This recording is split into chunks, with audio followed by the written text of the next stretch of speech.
নমস্কাৰ বন্ধু বান্ধৱীসকল সকলোকে মোৰ চেনেললৈ স্বাগতম জনাইছো। আজিৰ আলোচনাৰ প্ৰথম টপিক গণিতৰ চাৰিটা মৌলিক প্ৰক্ৰিয়া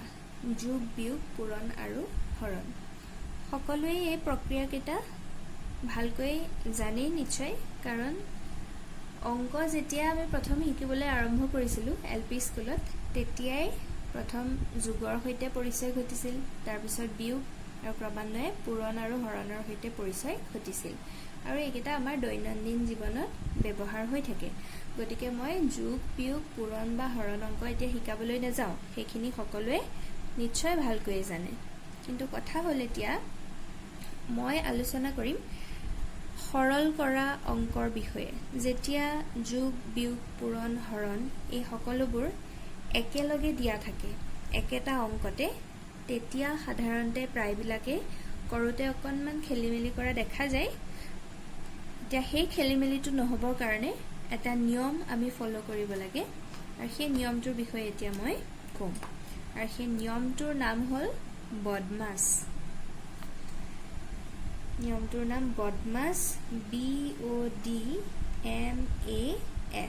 বদমাছ ৰুল। এই ৰুলটো কেতিয়া আমি ব্যৱহাৰ কৰোঁ? যদি কোনো এটা অংকত যোগ বিয়োগ পূৰণ আৰু হৰণ গণিতৰ চাৰিটা যি মৌলিক প্ৰক্ৰিয়া সেইবিলাক যদি একেলগে থাকে, তেতিয়া আমি এই নিয়মটো ব্যৱহাৰ কৰি অংকটো সমাধান কৰিলে শুদ্ধ হ'ব।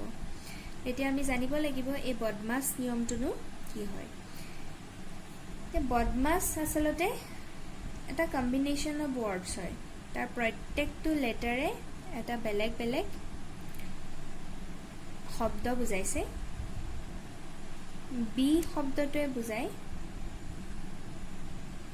ব্ৰেকেট, ঠিক আছে। বি মানে হ'ল ব্ৰেকেট। তাৰপিছত আহিল অ'। বহুতে অফ বুলি কয়, কিন্তু আচলতে অৰ্ডাৰহে বুজায়। অ'টোৱে অৰ্ডাৰ বুজায়। ডি মানে হ'ল ডিভিজন, ঠিক আছে। এম মানে মাল্টিপ্লিকেশ্যন,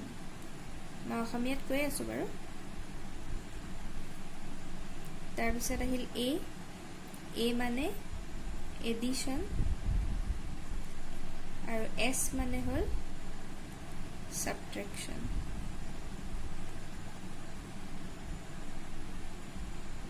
ঠিক আছে। বি এ কি বুজাইছে? ব্ৰেকেট মানে বন্ধনী। অংক কিছুমানত আপোনালোকে দেখা পাব কিছুমান বন্ধনী ব্যৱহাৰ কৰে। অফ বা অৰ্ডাৰ অ'য়ে বুজায়। এইটো আপোনালোকে এতিয়া ইমান গুৰুত্ব নিদিলেও হ'ল, কাৰণ ফাৰ্ষ্ট পেপাৰখনত ইমান হাৰ্ড লেভেলৰ তেনেকুৱা অংক নাহে। অৰ্ডাৰটো জেনেৰেলি ব্যৱহাৰ কৰা হয় যেতিয়া সূচকৰ অংক থাকে, পাৱাৰ থকা অংক, লগ থকা অংক, তেনেকুৱা ক্ষেত্ৰত অৰ্ডাৰটো ইউজ হয়। এতিয়া অৰ্ডাৰটো আমি নাজানিলেও হ'ব। নেক্সট আহিল ডি ফৰ ডিভিজন। ডিভিজন মানে হ'ল হৰণ। এম এ বুজাই আছে মাল্টিপ্লিকেশ্যন, তাৰ মানে পূৰণ। এ ফৰ এডিশ্যন, তাৰমানে যোগ, আৰু এছ ছাবট্ৰেকশ্যন, তাৰমানে হ'ল বিয়োগ। এই যে বদমাছ যি ধৰণে হৈ আছে bracket, order, division, multiplication, addition, subtraction, তো অংক এটাত যেতিয়া এই গোটেইবোৰ একেলগে থাকে,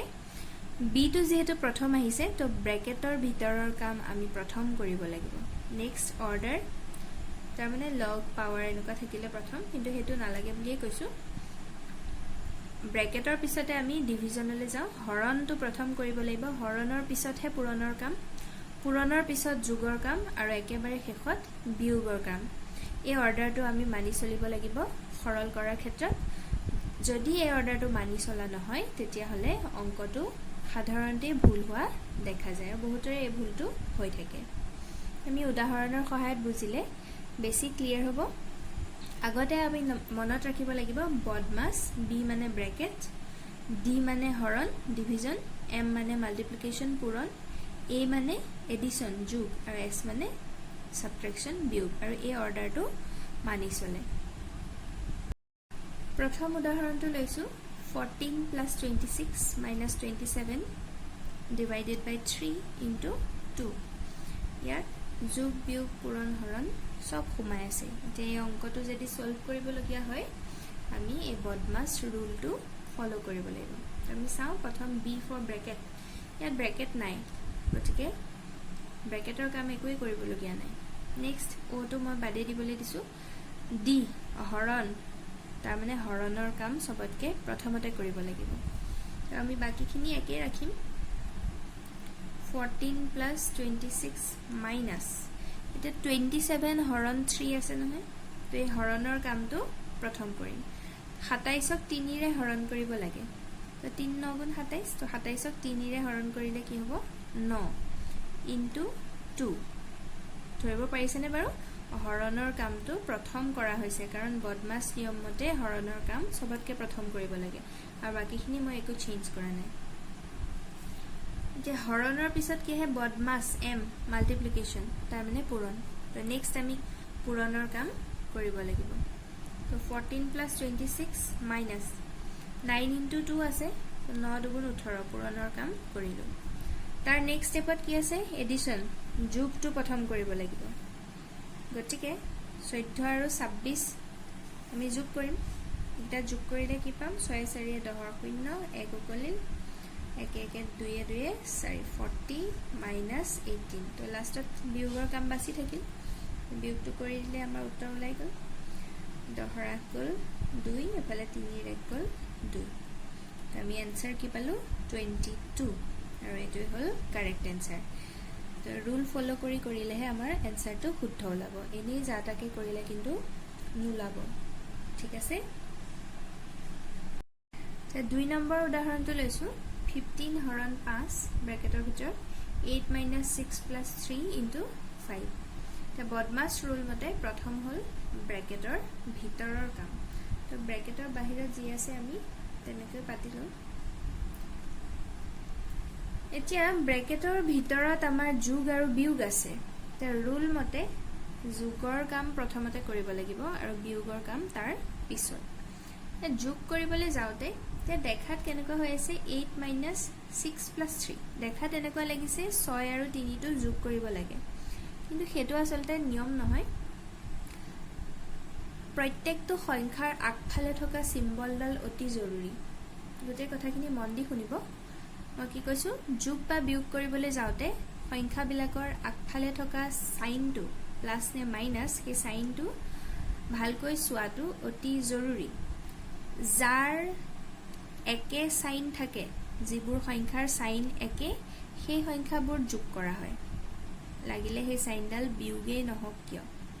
ঠিক আছে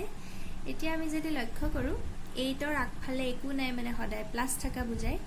6 ৰ আগফালে মাইনাস আছে আৰু 3 ৰ আগফালে প্লাস আছে সদায় আগফালৰ চিহ্নডালহে মেটাৰ কৰে সংখ্যাটোৰ পিছফালৰ চিহ্নডালে একো মেটাৰ নকৰে তো এতিয়া একে সিম্বল কাৰ কাৰ আগফালে আছে 8 ৰ আগত প্লাস 3 ৰ আগত প্লাস তাৰ মানে এই দুটাহে প্লাস কৰিব লাগিব তো 8 plus 3 কৰিলে 11 হয় মই এপাক পাতি দিছো বাৰু 8 ৰ ওচৰলে 3 টো লৈ আহিলো আৰু মাইনাসটো পিছফালে ৰাখি দিলো ইনটু 5 এতিয়া 15 হৰণ 5 যোগ কৰিলে 8 3 11 minus 6 into 5 ঠিক আছে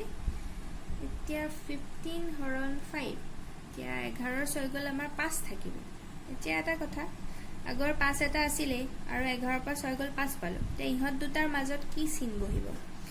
যেহেতু একো চিন নাই একো চিন নাথাকিলে সদায় পূৰণ বুজায় 5 ৰ পিছতে ডাইৰেক্ট ব্ৰেকেট আছে তো দ্যাট মিন্স ইয়াত পূৰণ হৈ আছে ইনটু 5 এতিয়া আহি গল পূৰণ আৰু হৰণৰ লেঠা হৰণ সবতকে প্ৰথমত আহে বদমাছ ৰুল মতে আমি প্ৰথম হৰণ কৰিম 15ক 5 ৰে হৰণ কৰিলে 5 3 গুণ 15 আৰু বাকি 5 দুটা পূৰণ হৈ আছে তো এতিয়া লাষ্ট এইকেইটা পূৰণ কৰি দিলে হ'ল তো 3 5 গুণ 15 আৰু 15 5 গুণ 75 তো কাৰেক্ট आंसरটো হ'ল 75 ক্লিয়াৰ হৈছে নে বাৰু নেক্সট আৰু এটা উদাহৰণ লৈছো আগৰটোৰ সতি প্ৰায় একে কিন্তু অকনমান বেলেগ হে বেলেগটো বুজাবৰ কাৰণে মই এই উদাহৰণটো লৈছো ইয়াতো প্ৰথম ব্ৰেকেটৰ ভিতৰৰ কাম কৰিব লাগিব বাহিৰৰখিনি পাতি দিলো 15 হৰণ 5 এতিয়া ভিতৰত আচ্ছা মই এইখিনিতে আৰু এটা সংখ্যা লৈ লৈছোঁ ঠিক আছে এইটো +5 ধৰি ললোঁ ব্ৰেকেটৰ ভিতৰতে আছে ঠিক আছে তেতিয়া বেছি ক্লিয়াৰ হ'ব ইনটু 5 কৰি দিছোঁ 15 divided by 5 15 হৰণ 5 ব্ৰেকেটৰ ভিতৰত আছে 15 - 6 - 3 + 5 ইনটু 5 এনেকৈও থাকিব পাৰে এতিয়া কি কৰিম আমি জানো প্ৰথম কি কৰিব লাগে যোগ কৰিব লাগে তাৰপিছত বিয়োগ কৰিব লাগে এতিয়া যোগো আছে বিয়োগো আছে এনেকুৱাতে খেলি মেলি লাগে এতিয়া এনেকুৱা ক্ষেত্ৰত মই বাৰেপতি কৈছোঁ কি আমি সংখ্যাৰ আগফালে থকা চিনডাল চাম যিবিলাকৰ চিন একে চিন থকা সংখ্যাবিলাক আমি ওচৰ চপাই ল'ম ঠিক আছে তো এতিয়া 15ৰ আগফালে একো নাই মানে প্লাছ আৰু এইটো 5ৰ আগফালে প্লাছ তো এই দুটা ওচৰত লিখি ল'ম 15 + 5 আৰু এইকেইটা দুইটাতে মাইনাছ আছে তো সেইকেইটা একেলগে লিখি ল'লোঁ -6 - 3 আৰু ইনটু 5 বাহিৰত আছে এতিয়া 15 হৰণ 5 এতিয়া যোগ আমি আগতে কৰিম তো 15ৰ পাছে কি হৈ গ'ল 20 আৰু কি আছে -6 - 3 ইনটু 5 এতিয়া নেক্সট ষ্টেপ 15 হৰণ 5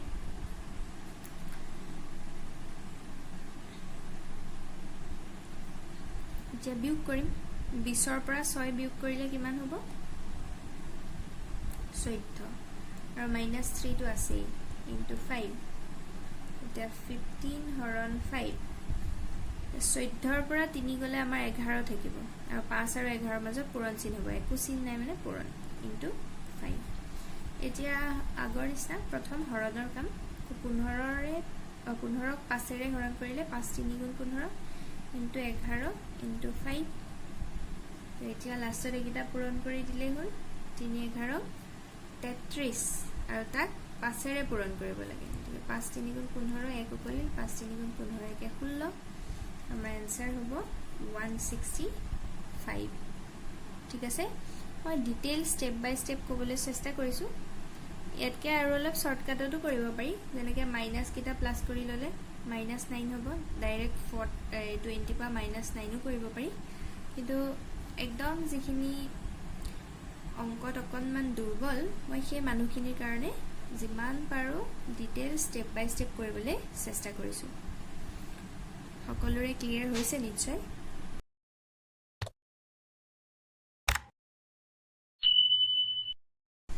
আৰু এটা লাষ্ট এক্সাম্পল লৈছোঁ 2 + 12 × 8 ব্ৰেকেটৰ ভিতৰত 14 divided by 7 -22 × 2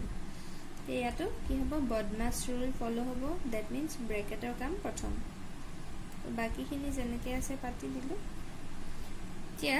14ক 7ৰে হৰণ কৰিলে 2 হ'ব আৰু 8 আৰু 2ৰ মাজত একো নাই মানে ইনটু পূৰণ চিন -22 × 2 এতিয়া আমাৰ হাতত আছে যোগৰ কাম পূৰণৰ কাম আৰু বিয়োগৰ কাম তো এতিয়া আমি জানো পূৰণৰ কাম প্ৰথম হয় তো আমি প্ৰথম পূৰণ কৰিম তো 2 প্লাছ এই তিনিওটা পূৰণ আছে তো আমি পূৰণ কৰিম 8 × 2 = 16 আৰু তাৰ লগত 12 পূৰণ কৰিব লাগে হয়নে তিনিটা আমি যেনেকৈ সুবিধা পূৰণ কৰিলে হ'ল 12 × 2 যদি 24 কৰোঁ তাক 8 দি পূৰণ কৰিব লাগিব 8 × 4 = 32 3 উকলিল 8 × 2 = 16 17 18 19 192 হ'ব মাইনাছ আকৌ এই দুটা পূৰণ আছে আৰু 22ক 2ৰে পূৰণ কৰিলে হ'ব 44 যোগ আৰু বিয়োগৰ ভিতৰত যোগৰ কাম প্ৰথম হয় 2টোৰ আগফালে যোগ আছে এইটোৰ আগফালে যোগ আছে ওচৰা ওচৰিকৈ হৈয়ে আছে গতিকে প্ৰব্লেম নাই এই দুটা যোগ কৰিলে হ'ব 194 -44 লাষ্টত বিয়োগ কৰিলে 4 × 4 = 0 9 × 4 = 5 আৰু এইফালে 1 এনসাৰ হৈ গৈ 150 ঠিক আছে